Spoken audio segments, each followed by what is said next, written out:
অসম চৰকাৰে দায়িত্ব লোৱাৰ পিছত আমি ৰাজ্যখনৰ কেবিনেট বৈঠকসমূহক ৰাজ্যখনৰ বিভিন্ন জিলাত অনুষ্ঠিত কৰাৰ বাবে সিদ্ধান্ত লৈছিলোঁ। আৰু সেই পৰিক্ৰমা অনুসৰি আজি আমি পঞ্চমখন কেবিনেট ৰাজধানীৰ বাহিৰত অনুষ্ঠিত কৰোঁ। ইয়াৰ আগতে ধেমাজিত প্ৰথমখন কেবিনেট বৈঠক অনুষ্ঠিত হৈছিল। পৰৱৰ্তী পৰ্যায়ত বঙাইগাঁৱত কেবিনেট বৈঠক অনুষ্ঠিত হৈছিল। পাহাৰীয়া জিলা হাফলঙত কেবিনেট বৈঠক অনুষ্ঠিত হৈছিল। আৰু শেষৰখন কেবিনেট ৰাজধানীৰ বাহিৰত তেজপুৰত অনুষ্ঠিত হৈছিল। আজি আমি কোকৰাঝাৰত এই BTR বা BTCৰ সচিবালয়ত পঞ্চমখন কেবিনেট অনুষ্ঠিত কৰোঁ। কেবিনেট বৈঠকত সকলোৱে আমি BTRৰ প্ৰধান প্ৰমোদ বড়ো আৰু BTCৰ আৰু BTRৰ EM MCLA সকলোকে আমি ধন্যবাদ জনালোঁ যে তেওঁলোকে আমাক এই কেবিনেট বৈঠকখন অনুষ্ঠিত কৰাত সুবিধা প্ৰদান কৰাৰ বাবে। আজি আমাৰ কেবিনেটত BTR আৰু সাধাৰণ দৃষ্টিভংগীৰ পৰা কেইবাটাও সিদ্ধান্ত লোৱা হয়। মই কেইটামান সিদ্ধান্ত আপোনালোকৰ আগত ক'ব খুজিছোঁ আৰু অসম চৰকাৰৰ বিবৃতিত বা পৰৱৰ্তী পৰ্যায়ত আপোনালোকে ডিটেইলছখিনি পাই থাকিব।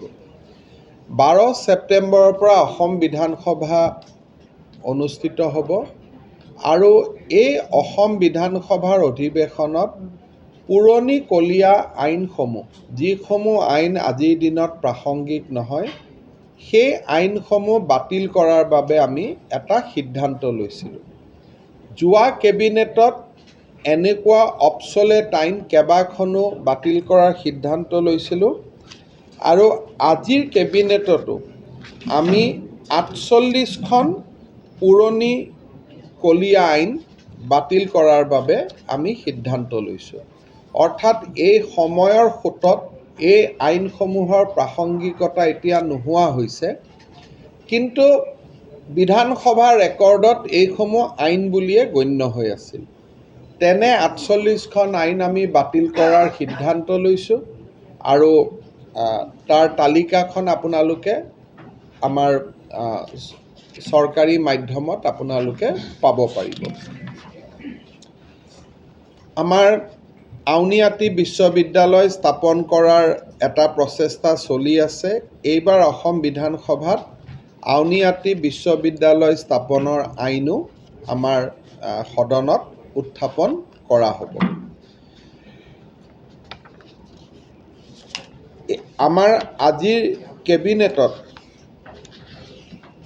কেইটামান আমি সিদ্ধান্ত লৈছিলোঁ। তাৰ ভিতৰত এটা গুৰুত্বপূৰ্ণ সিদ্ধান্ত হ'ল ডিষ্ট্ৰিক্ট পুলিচ একাউণ্টেবিলিটি কমিশ্যন গঠন কৰা।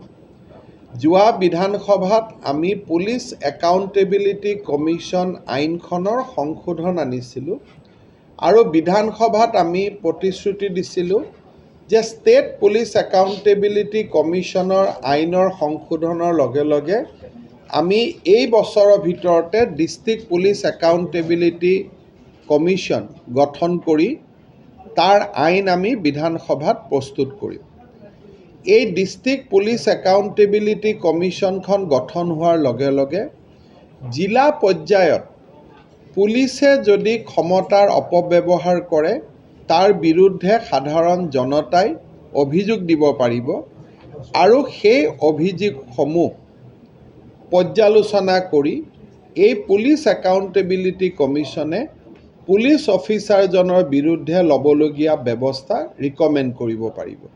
আজিৰ কেবিনেটত ডিষ্ট্ৰিক্ট পুলিচ একাউণ্টেবিলিটি কমিশ্যন আইনৰ গণ্ডিত গঠন কৰাৰ বাবে এটা গুৰুত্বপূৰ্ণ সিদ্ধান্ত গ্ৰহণ কৰা হয়। আমাৰ মাৰ্ঘেৰিটাৰ কোল ইণ্ডিয়াক যাতে তেওঁলোকে ফুল ফ্লেজেড অপাৰেশ্যন চলাব পাৰে, তাৰ বাবে তেওঁলোকৰ ভূমি আবণ্টন আদিত থকা বহুতকেইটা সমস্যা দূৰীকৰণ কৰা হয়। আজিৰ কেবিনেটত বড়ো ভাষালৈ এটা গুৰুত্বপূৰ্ণ সিদ্ধান্ত গ্ৰহণ কৰা হয়। সেই সিদ্ধান্তটো হ'ল যে বড়ো ভাষাৰ মিডিয়াম বৰ্তমানলৈকে 10ম শ্ৰেণীলৈকে ব্যৱহাৰ কৰাৰ অনুমতি আছিল। অৰ্থাৎ বড়ো মিডিয়াম স্কুলসমূহ ক্লাছ 10লৈকে চলিছিল।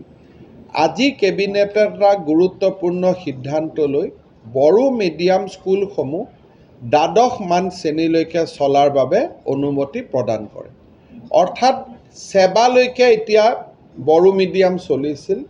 আজিৰ কেবিনেটৰ সিদ্ধান্ত মতে এতিয়াৰ পৰা ক্লাছ 12 অৰ্থাৎ কাউন্সিলেও বড়ো মিডিয়ামত শিক্ষানুষ্ঠান চলাৰ অনুমতি দিব পাৰিব। গভৰ্ণমেণ্ট স্কুলেই হওক, প্ৰাইভেট স্কুলেই হওক, আপ টু ক্লাছ 12লৈকে বড়ো মিডিয়াম চলিব পাৰিব। আজিৰ কেবিনেটত আৰু এটা গুৰুত্বপূৰ্ণ সিদ্ধান্ত হয় যে বড়ো মিডিয়ামত আমি যিবিলাক অধ্যাপক নিযুক্তি কৰোঁ, সেই অধ্যাপকসমূহত ৰিজাৰ্ভেশ্যন ক্ৰাইটেৰিয়া আহি যোৱাৰ কাৰণে পোষ্টবিলাক খালী হৈ থাকিছিল। কাৰণ শিডিউল কাষ্ট বা সাধাৰণ লোকে বড়ো ভাষা বা OBC লোকে বড়ো ভাষাৰ ওপৰত পোষ্ট গ্ৰেজুৱেট নকৰে। ফলত ৰিজাৰ্ভেশ্যন পইণ্টত যদি ফেকাল্টি পোষ্টটো শিডিউল কাষ্ট বুলি আহি গ'ল, সেই পোষ্টটো চৰকাৰে ফিল আপ কৰিব নোৱাৰা হয়। তাৰ ফলত ৰাজ্য চৰকাৰে বড়ো ভাষাৰ শিক্ষক নিযুক্তি কৰাৰ পিছতো বহু কলেজ আৰু বিশ্ববিদ্যালয়ত আমি বড়ো ভাষাৰ অধ্যাপক নিযুক্তি দিব পৰা নাছিলোঁ।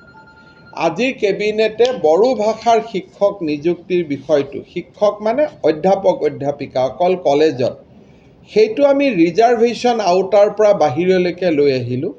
অৰ্থাৎ এতিয়া শিডিউল টাইপ প্লেইনছ এজনে 2টা পোষ্টতে প্ৰয়োজন হ'লে চাকৰি কৰিব পাৰিব। আগতে এটাত পাৰিছিল ৰিজাৰ্ভেশ্যন ক্ৰাইটেৰিয়া থকাৰ কাৰণে। এতিয়া যদি আপুনি বড়োত PG কৰিছে আৰু আপুনি যদি ST ল'ৰা হয়, SC বুলি আৰু কোনো পোষ্ট নাথাকে, OBC বুলি কোনো পোষ্ট নাথাকে, আপুনি 2টাতে ST হ'লেও আপুনি চাকৰি কৰিব পাৰিব। বা ভাইচ ভাৰ্চা, কোনোবা SC ল'ৰা যদি 2টাই পোষ্ট গ্ৰেজুৱেট পাছ কৰি থৈছে ইন বড়ো লেংগুৱেজ, তেওঁলোকে 2টা পোষ্টতে সোমাব পাৰিব। তাৰমানে ইয়াত ৰিজাৰ্ভেশ্যন নাথাকে, খালি বড়ো লেংগুৱেজত আপোনাৰ পোষ্ট গ্ৰেজুৱেট ডক্টৰেট লাগিব, আপুনি বড়ো ভাষাৰ শিক্ষক হ'ব পাৰিব। তাৰ কাৰণে আৰু আপুনি যে ST, SC, OBC ৰিজাৰ্ভেশ্যনৰ কাৰণে বড়ো ভাষাৰ পোষ্ট খালী হৈ থাকিব নালাগে। এইটো দীৰ্ঘদিনীয়া আপচু আৰু বড়ো সাহিত্য সভাৰ এটা দাবী আছিল। সেই দাবীটো আজি আমাৰ পূৰণ কৰা হয়। BTC অঞ্চলত BTR প্ৰশাসনে 10খন কলেজ প্ৰাদেশিকৰণৰ বাবে অনুমতি বিচাৰিছিল। ইমান দিনে কলেজ প্ৰাদেশিকৰণ অসম চৰকাৰে কৰিছিল। কিন্তু বড়ো চুক্তিৰ আলমত বা বড়ো চুক্তিৰ পম খেদি BTRে আমাক এটা প্ৰস্তাৱ দিছিল যে তেওঁলোকে 10খন কলেজ প্ৰাদেশিকৰণ কৰিব খোজে। অসম চৰকাৰে এই 10খন মহাবিদ্যালয় প্ৰাদেশিকৰণৰ বাবে BTRক অনুমতি দিছে। They will be provincialized by BTR, salary will be paid by BTR, আৰু BTRে ৰাজ্য চৰকাৰৰ পৰা যি ধৰণে ধন ল'ব লাগে নিয়ম মাফিক সেইটো পাই থাকিব। ইয়াৰ ফলত বড়ো শান্তি চুক্তিৰ এটা ডাঙৰ দফা, প্ৰাদেশিকৰণৰ দফাত আমি প্ৰথম পদক্ষেপ ল'বলৈ সক্ষম হ'লোঁ। আপোনালোকে BTRৰ মুৰব্বী প্ৰমোদ বড়োৰ পৰা এই 10খন মহাবিদ্যালয়ৰ নাম সংগ্ৰহ কৰিব পাৰিব। বড়োলেণ্ডৰ বা বিশেষকৈ আমাৰ BTCত থকা, BTRত থকা এই 5খন জিলাৰ ৰাস্তা ঘাট উন্নয়নৰ কাৰণে আমি গুডউইল প্ৰজেক্ট যোৱাবাৰ 500 কোটি টকাৰ দিছিলোঁ। আজি আমি নতুন আৰু এটা প্ৰজেক্ট BTRত আৰম্ভ কৰিব খুজিছোঁ, মুখ্যমন্ত্ৰীৰ গুডউইল প্ৰজেক্ট। এই প্ৰজেক্টৰ অধীনত এই বছৰ ৰাস্তা ঘাট বনাবৰ কাৰণে BTRে অতিৰিক্ত 250 কোটি টকা পাব আৰু অহা বছৰ তেওঁলোকে আৰু অতিৰিক্ত 250 কোটি টকা পাব। কিন্তু ইয়াৰ এটা চৰ্ত হ'ল যে 10 কিলোমিটাৰৰ তলত কোনো ৰাস্তা হ'ব নোৱাৰিব। দলং হ'ব পাৰিব, কিন্তু ৰাস্তা হ'ব লাগিলে 10 কিলোমিটাৰ লাগিব। এতিয়া 10 কিলোমিটাৰ বুলি কওঁতে কোনোবা এটা 9 কিলোমিটাৰ হ'লে এইটো বেলেগ কথা। তাৰমানে আমি এইটো বুজাইছোঁ যে মুখ্যমন্ত্ৰীৰ গুডউইল প্ৰজেক্টৰ অধীনত আমি অতি কমেও 50টা ৰাস্তা আমি BTRত বনাম। 50টা ৰাস্তাত যদি 1 কোটিকৈ গ'ল 50 কোটি হ'ল, কিন্তু 10 কিলোমিটাৰৰ ৰাস্তা হ'ব।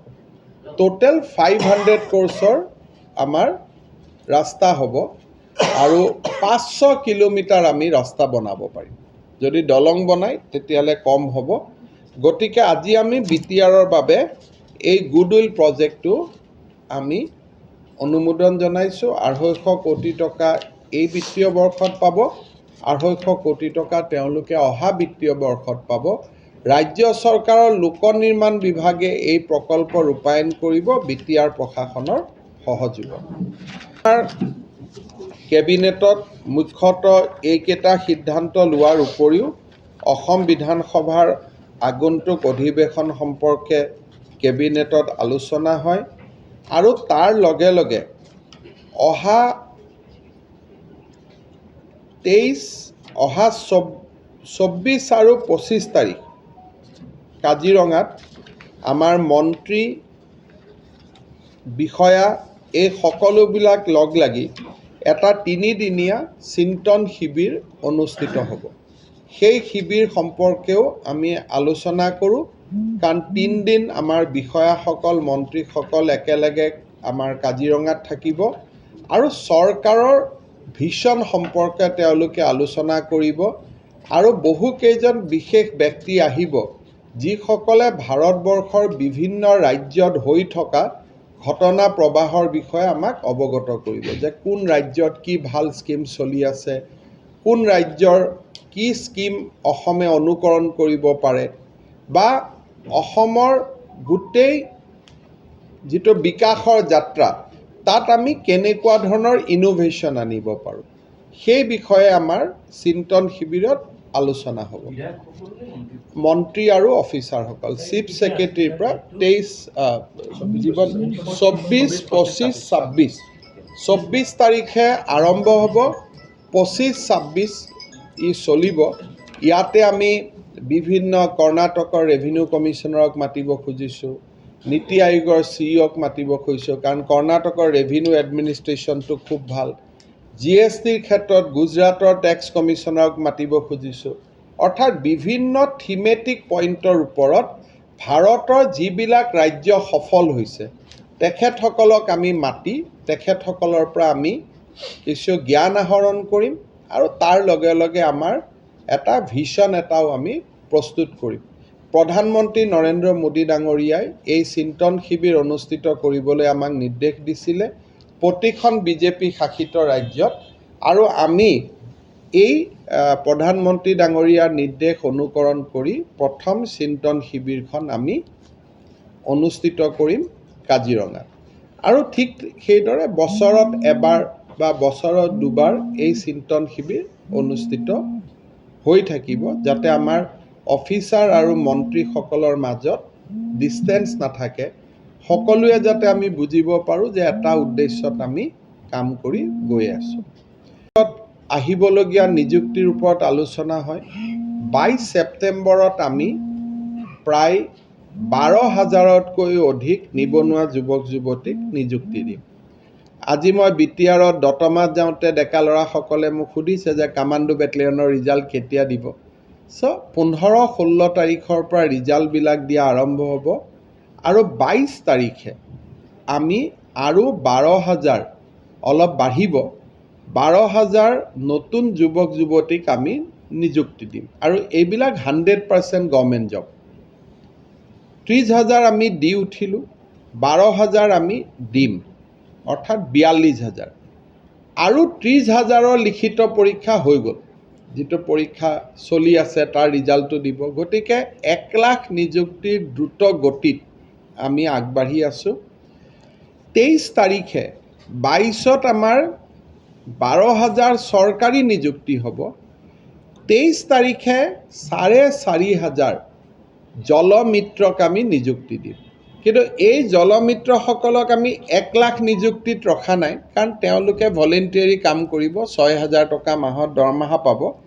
তেওঁলোকক কিন্তু আমি 1 লাখ নিযুক্তিটোত ৰখা নাই, এইটো 1 লাখ প্লাছ, কাৰণ তেওঁলোকক আমি সম্পূৰ্ণ নিযুক্তি বুলি ক'ব নোৱাৰোঁ। গতিকে 12,023 তাৰিখে নিযুক্তি হ'ব, 22-ত 23-ত 4,500 জলমিত্ৰৰ নিযুক্তি হ'ব। কিন্তু মই আকৌ কৈছোঁ যে জলমিত্ৰসকলক আমি 1 লাখৰ ভিতৰত ৰখা নাই, 12,000টো 1 লাখৰ ভিতৰত হ'ব। এইটো এটা অতিৰিক্ত বোনাছ হৈ যাব। আৰু এই বিষয়ে আজি আমাৰ কেবিনেটত আলোচনা হয় আৰু বাকী খালী থকা পদসমূহ পূৰণৰ বাবেও আমি আৰু এটা 10,000 পোষ্টৰ এডভাৰটাইজ দিবৰ কাৰণে আমি প্ৰস্তুতি কৰিছোঁ। এইবাৰ বিশেষকৈ এই 10,000 পোষ্টত APDCL-ৰে 5,000 পোষ্ট থাকিব। এটা নতুন ফৰেষ্ট বেটেলিয়নো আমি গঠন কৰাৰ বাবে সিদ্ধান্ত লৈছোঁ। অৰ্থাৎ 12 তাৰিখে এটা নিযুক্তি হ'ব, 30,000ৰ ফলাফল বাবে আমি অপেক্ষা কৰিম আৰু এই অপেক্ষা কৰি থাকোঁতে আৰু 10,000ৰ এডভাৰটাইজ ওলাব। এই পৰিকল্পনাটো আজি কেবিনেটত আলোচনা কৰা হয় যাতে আমি 1 লাখ নিযুক্তিৰ দিশত আগুৱাব পাৰোঁ। স্যাৰ APDCL-ৰ জেনেৰেলি কৈছোঁ 1 লাখ নিযুক্তি টাৰ্গেটটো কেতিয়া সম্পূৰ্ণ হ'ব বুলি ভাবে? এই বছৰতে, ক'ভিড নহ'লে এটা বছৰত হ'লেতেন এতিয়া মোৰ টাৰ্গেট আছে যে মই ইয়াৰ টাৰ্গেট শব্দটো কৰা নাই আৰু গৈ থাকিব আৰু প্ৰতিদিনেই শুনি গৈ থাকিব আৰু টাৰ্গেট শব্দটো আৰু কিয় কওঁ, কাৰণ পৰীক্ষাৰ ৰিজাল্ট, হাইকোৰ্টৰ কেছ এইবিলাকতো লগত আনুষংগিক চলি থাকে, কিন্তু আমি আমাৰ কাম চলাই গৈ থাকিম। মোৰ মতেদি খুব বেছি যদি হাইকোৰ্টৰ কেছ নহয় 4 মাহ 5 মাহ লাগিব গোটেই প্ৰক্ৰিয়াটো শেষ কৰোঁ। 22-তো হ'ব পাৰে, 23 জানুৱাৰীটো হ'ব পাৰে, 23 ফেব্ৰুৱাৰীটো হ'ব পাৰে। গতিকে যিমান সোনকালে হয় আৰু অৰুণোদয় আঁচনিৰ ওপৰত আজি আমাৰ কেবিনেটত আৰু এটা আলোচনা হয় যে যিটো অৰুণোদয় মাহ চলি আছে, এই অৰুণোদয় মাহত 2,000 ব্যক্তিয়ে ইতিমধ্যে অৰুণোদয় স্বইচ্ছাই এৰি দিছে। প্ৰায় 62,000 ব্যক্তি অৰুণোদয় যোগ্য নহয় বুলি ষ্টুডেণ্ট বা NCC কেডেটসকলে ৰিপৰ্টিং কৰিছে। অহা 20 ছেপ্টেম্বৰৰ ভিতৰত এই অৰুণোদয় মাহৰ সামৰণি হ'ব। সামৰণি হ'লে আমি গম পাম যে কিমান মানুহক আমি আৰু অৰুণোদয় দিব নালাগে। তাৰ পৰিপ্ৰেক্ষিতত আমি নতুন অৰুণোদয় হিতাধিকাৰী সোমাব পাৰিম 6 লাখ বাজেটত, আৰু 1 লাখ যদি বাদ পৰি যায় ধৰি লৈছোঁ 7 লাখ লোকক সোমোৱাৰ প্ৰক্ৰিয়াটো আমাৰ আৰম্ভ হৈ যাব। 10 অক্টোবৰৰ পৰা তেখেতসকলে তেওঁলোকৰ পাবলগীয়া পুঁজিটোও বাঢ়িব। আৰু এটা আমি এটা চিন্তা কৰি আছোঁ যে আধাৰ কাৰ্ডৰ লগত যেতিয়া আমি ৰেচন কাৰ্ডসমূহ সংযোজিত কৰিলোঁ, দেখা গ'ল যে 50 লাখ আমাৰ হিতাধিকাৰী আধাৰ কাৰ্ডৰ লগত সংযোজিত হ'ব অহা নাই। ইয়াৰ মূল কাৰণটো হ'ল কিছু লোকৰ মৃত্যু হ'ল, কিছু ছোৱালী হয়তো বিয়া হৈ গ'ল, আৰু দুৰ্ভাগ্যজনকভাৱে এইটো ক'ব লাগিব যে কিছু ভুৱা হিতাধিকাৰীও আছিল। এতিয়া কিমান 50 লাখৰ ভিতৰত কোনটো কিমান ধৰিব আজি টান হ'ব, এটা সময়ত হিচাপটো ওলাব। গতিকে এই 50 লাখ বেনিফিচিয়াৰী আমাৰ ছেভিংছ হ'ব এনেকুৱা এটা ধাৰণা দেখা গৈছে। এইখিনি ছেভিং হোৱাৰ লগে লগে আমি আৰু 50 লাখ নতুন বেনিফিচিয়াৰীক আমি নেশ্যনেল ফুড ছিকিউৰিটি আইনৰ অধীনত আমি আনিব পাৰিম। অৰুণোদয় পালে 1 লাখ চাকৰি পাব, 50 লাখ নতুন মানুহে আকৌ বিনামূলীয়া চাউল পাব।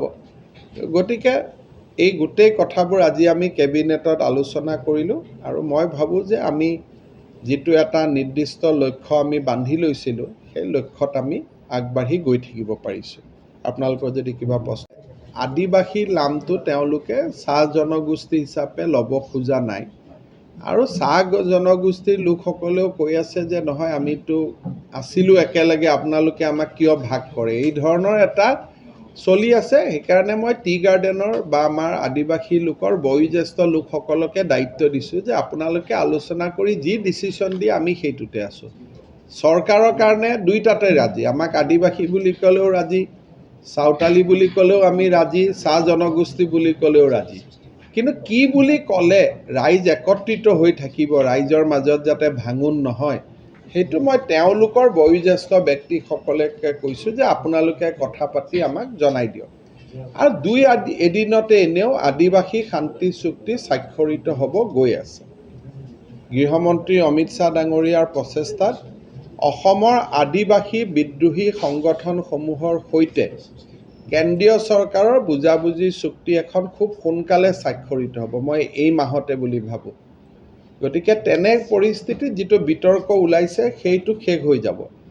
আৰু আজি আমি কেবিনেটত আলোচনা কৰা নাই, কিন্তু খুব কম সময়ৰ ভিতৰতে যিখিনি আদিবাসী লোক হওক, কোচ ৰাজবংশী লোক হওক, বড়ো জনগোষ্ঠীৰ লোক হওক, ৰায়টৰ সময়ত ডিছপ্লেচ হৈছিলে, তেওঁলোকৰো এটা আৰ্থিক পেকেজ এটা আমি খুব সোনকালে ঘোষণা কৰিম, তাৰ আলাপ আলোচনা চলি আছে। কাৰণে কৰা নাই, নিজৰ কাৰণেহে কৰি আছে। কোনোবাই কৰিছে নেকি প্ৰতিবাদ যে মই 14 ঘণ্টা জেগাত 16 ঘণ্টা কাম কৰিম? প্ৰতিবাদ সকলোৱে নিজৰ কাৰণে কৰি আছে। গতিকে নিজৰ সমস্যাবিলাক সমাধান কৰিব চৰকাৰখনক অলপ সময় লাগিব। একেদিনাইতো চবকে আমি সমস্যাবোৰ সমাধান কৰিব নোৱাৰোঁ। ৰাইজৰ প্ৰতিবাদ হ'লে লগে লগে কৰিম, নিজৰ প্ৰতিবাদ হ'লে আজি এই মাহত এজন, অহা মাহত এজন, পৰ্যায়ক্ৰমে কৰিব লাগিব। আজি আমি BTR চুক্তি অনুসৰি প্ৰথম 10খন কলেজ প্ৰাদেশিকৰণৰ সিদ্ধান্ত অনুমোদন কৰিলোঁ। নেক্সট পৰ্যায়ত আমি হায়াৰ ছেকেণ্ডেৰী স্কুলবিলাক ল'ম। তেনেকৈ এটা এটাকৈ পৰ্যায় কৰি আমি গৈ থাকিম। চলি আছে এইটো, বিভিন্ন পৰ্যায়ত আলাপ আলোচনা চলি আছে। আৰু মই ভাবোঁ যে মইতো আশাবাদী, ধৰ্মীয় গুৰু বুলি মই জানো, কিন্তু অসমৰ ওপৰত যি ধৰণৰ কথা বাতৰি কাকতত প্ৰকাশ হৈছে, সেই কথাবিলাক মই ভাবোঁ যে ব্যক্তিগত মানুহ এজনৰ কমেণ্টৰ ওপৰত আমি কোনো গুৰুত্ব দিয়াৰ প্ৰয়োজন নাই। কাৰণ এইবিলাক ব্যক্তিগত পৰ্যায়ত বহুত মানুহে বহুত কথা কৈ থাকিব, কিন্তু অসমৰ বিভাজন আৰু সম্ভৱ নেকি? আপোনালোকে নিজে কওকচোন। আজি যিমান এইটো কথা ক'ৰ পৰা হ'ব পাৰিব? এইটোতো কেতিয়াও হ'ব নোৱাৰে। কিন্তু কমতাপুৰ স্বায়ত্তশাসিত পৰিষদখনক আমি অসমৰ ভৌগোলিক সীমাৰ ভিতৰতে আমি শক্তিশালী কৰিব লাগিব। মোৰ মনত ইমানো ইচ্ছা আছে যে BTRক বাদ দি কমতাপুৰ স্বায়ত্তশাসিত পৰিষদক অলপ মাটিৰ লেণ্ড ৰাইটছো আমি দিব লাগিব, যাতে তেওঁলোকে খিলঞ্জীয়া লোকৰ ভূমিৰ অধিকাৰ ৰক্ষণাবেক্ষণ কৰিব পাৰে। BTRটোতো BTRে চালে। BTRক বাদ দি অবিভক্ত গোৱালপাৰা জিলাৰ যিবিলাক স্থান আছে, তাৰ ৰাভা কাউন্সিলৰ জেগাত ৰাভাসকলক আৰু বাকী জেগাত কোচ ৰাজবংশী বা কমতাপুৰ স্বায়ত্তশাসিত পৰিষদক আমি ভূমিৰ ওপৰতো অধিকাৰ দিব লাগিব। গতিকে আমাৰ লক্ষ্য হ'ল কমতাপুৰ স্বায়ত্তশাসিত পৰিষদ, BTR, ৰাভা স্বায়ত্তশাসিত পৰিষদ, এখেতসকলক শক্তিশালী কৰা। অসমখন বিভাজন কৰাটো আমাৰ লক্ষ্য নহয়, বা সেইটো নহয়ও, সম্ভৱো নহয়। ইয়াৰ লগত মোৰ মাজে মাজে টেলিফোনত কথা হৈ থাকে, কিন্তু সমস্যাটো হ'ল যে বেংগল গভৰ্ণমেণ্টৰ হাতত একাংশ নেতা আছে, আন একাংশ নেতা অসম চৰকাৰৰ লগত যোগাযোগত আছে। মই ভাবোঁ যে কেন্দ্ৰীয় চৰকাৰ, পশ্চিমবংগ চৰকাৰ, অসম চৰকাৰ তিনিওটা লগ হৈহে এইটো আলোচনা সম্ভৱ। মই অকলে কৰিলে এইটো আলোচনা সম্ভৱ নহয়। বেংগল গভৰ্ণমেণ্টে কৰিলেও কিমান সম্ভৱ হ'ব মই নাজানো। সেইকাৰণে central government, Bengal government, Assam government তিনিটাৰে যৌথ প্ৰচেষ্টা হ'লেহে মই ভাবোঁ যে এই শান্তিৰ কথা বতৰা সম্ভৱ হ'ব।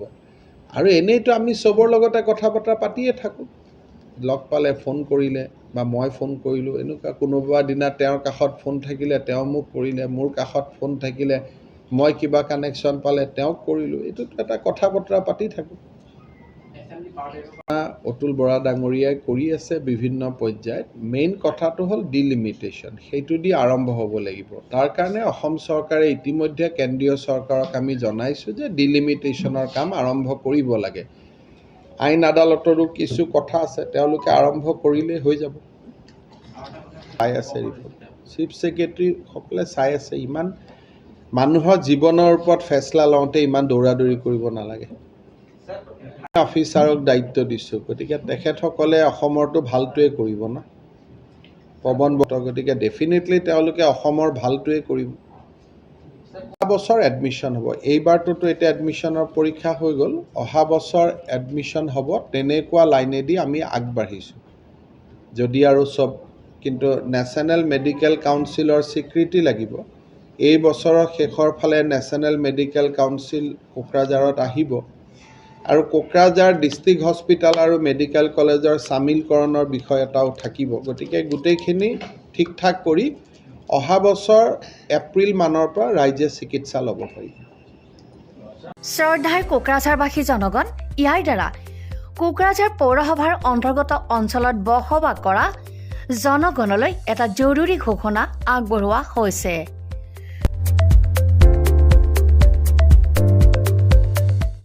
কোকৰাঝাৰ পৌৰসভাৰ অধীনত প্ৰপাৰ্টি বা হল্ডিং টেক্সৰ ছেল্ফ এছেছমেণ্ট আৰু ৰি এছেছমেণ্টৰ কাম পূৰ্ণ গতিত চলি আছে। যিসকলে এতিয়াও ছেল্ফ এছেছমেণ্ট বা ৰি এছেছমেণ্টৰ কামবোৰ সম্পূৰ্ণ কৰা নাই, তেওঁলোকলৈ আমাৰ বিনম্ৰ অনুৰোধ, আপোনালোকে অতি সোনকালে অনলাইন যোগে ছেল্ফ এছেছমেণ্ট আৰু ৰি এছেছমেণ্টৰ কামসমূহ সমাধান কৰি লওক।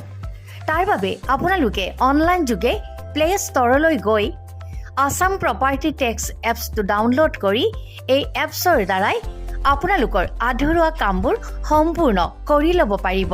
নতুবা play.google.com/store/apps/ৱেবছাইটৰ জৰিয়তেও আপোনালোকে আপোনালোকৰ কামসমূহ সমাধান কৰিব পাৰিব। যদিহে আপোনাৰ অনলাইন যোগে আধৰুৱা কামবোৰ কৰিবলৈ অসুবিধা পাইছে, তেতিয়াহ'লে আপোনালোকে কোকৰাঝাৰ পৌৰসভাৰ কাৰ্যালয়লৈ গৈ ৱাৰ্ড কমিছনাৰৰ পৰা প্ৰয়োজনীয় আবেদন পত্ৰ অৰ্থাৎ ফৰ্মসমূহ সোনকালে সংগ্ৰহ কৰি লওক। বিতংকৈ জানিবলৈ কোকৰাঝাৰ পৌৰসভা কৰ্তৃপক্ষৰ সৈতেও যোগাযোগ কৰিব পাৰিব। ইতিমধ্যে আপোনালোকৰ সহায়ৰ বাবে মেগা কেম্প কাৰ্যসূচী অনুষ্ঠিত কৰি থকা হৈছে। ধন্যবাদ।